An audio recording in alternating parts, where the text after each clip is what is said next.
Hello everyone and welcome to my channel. Today I'd like to tell you how I boost my productivity while studying. What do I mean by that? What is productivity? In economics, usually productivity is what measures output per unit of input. So you're more productive when more output is produced without increasing the input, or the same output is produced with less input. To make it more simple, you're more productive when you get more done but spend less time doing it. If you want to examine this productivity thing in depth, which might be useful to you in many areas of your life other than music, I suggest you read Getting Things Done by David Allen. This book is the Bible on productivity.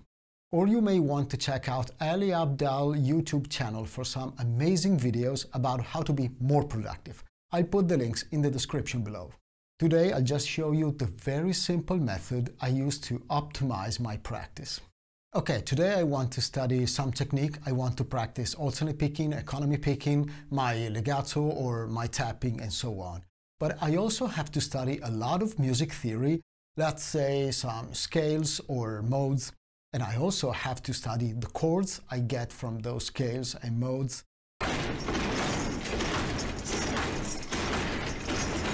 I just love studying music theory, wearing my guitar, and putting everything into practice from the beginning.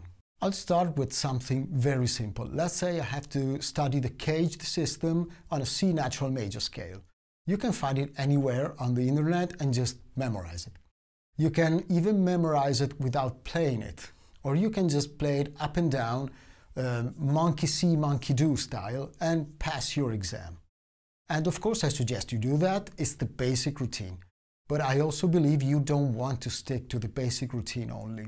I love the vertical approach, so I practice more things at the same time, trying to optimize my work in the units of time for the one goal I have, which is effective and efficient learning and practice. And I'll show you how I do it.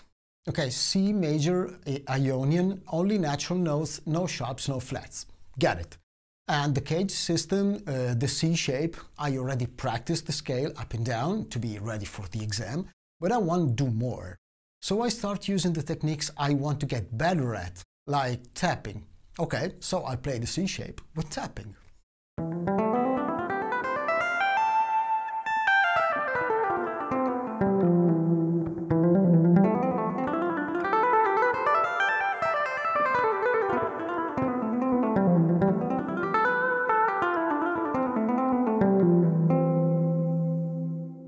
And of course all the other shapes. Let's see arpeggios. The D minor 7 arpeggio. One shape could be this. But there's so much I can learn from this simple arpeggio. If I just see the arpeggio as a whole, I'll never get past the limits of the arpeggio. But I can chunk it down to small pieces and create a whole new set of exercises to practice. I can choose the first 3 notes and practice some alternate picking.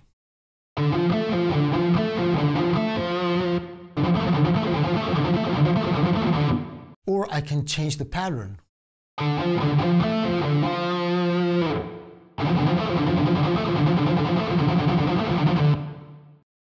I'm studying the C major scale, so I know that I have 3 minor 7 chords, D minor 7, E minor 7, and A minor 7. I can practice the same shape, but moving it on the fretboard.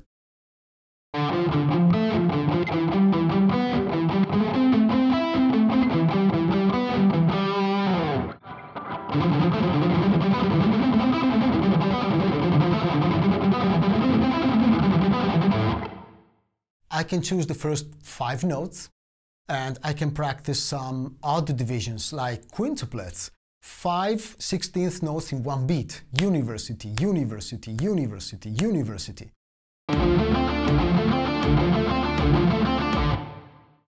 And I can find more creative ways of doing the same pattern with sweep picking.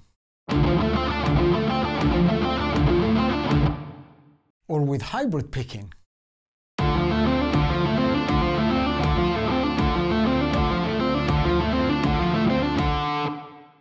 Or I can play a polymeter with my 5-note melody played in a regular 16th, same pulse, different length, university, university, university, university, U. And in this case, you'll be back with U on beat 1 after 5/4, university, university, university, university, U.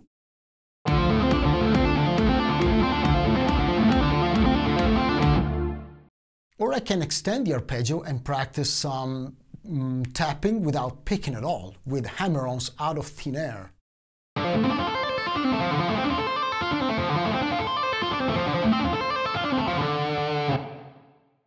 Or I can shuffle the notes and create new melodies.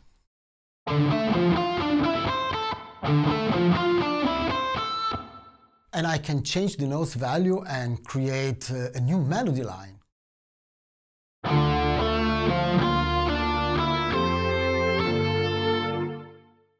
Or I can slightly modify the shape of the arpeggio and try a different sweep picking routine.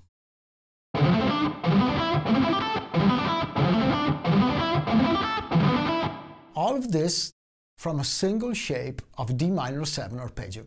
Of course, I have to study the shapes and practice them to pass the school exam, but I don't want to do just that. I can use some creativity to study more things together. For example, instead of focusing on one single chord, let's take two chords, D and E, and let's practice different scales. A natural minor, A harmonic minor, and A melodic minor. I'm studying scales with my music theory book, imaginary book, and I learned that A natural minor has only natural notes, so no sharps, no flats, so my D and E chords will be D minor 7 and E minor 7. I know that harmonic minor has a major 7, so a G sharp in it, so my D and E chords will be D minor 7 and E7 dominant. And I know that a melodic minor has major 6 and major 7, so F sharp and G sharp, so my D and E chords will be 2/7 dominants. And I can practice all the licks I've done before with these two chords. And I can practice all the 7 chords of my 3 scales, so I can practice to improve all the guitar techniques I know while studying music theory. The trick is to find creative ways to study with the vertical approach. I'll give you one last example. I'm still studying music theory with my imaginary book, and I come across 13th chords. Chords made with all the 7 notes of the scale. How can I play those chords on a guitar? It's impossible. I can play them on a piano, but I cannot play these chords on a guitar without omitting some notes. Okay, too many notes, and for a 6 or 7 string guitar, they're just too extended. I can play these chords with arpeggios or find creative ways of having these 13th chords sound on the guitar. For example, with tapping and a clean ambient tone with some reverb to let all the notes ring. So if I have an A melodic minor scale, the first chord is A, C, E, G sharp, B, D, F sharp. And I can find a creative way of practicing this music theory thing, some tapping and some guitar tone tweaking at the same time. Okay? Vertical approach.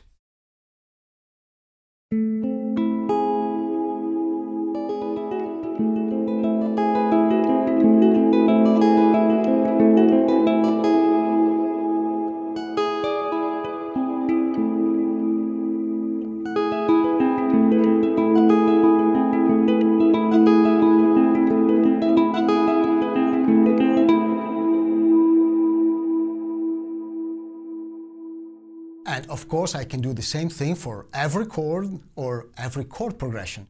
So I will not just study it in theory, but I will also hear what this music really sounds like.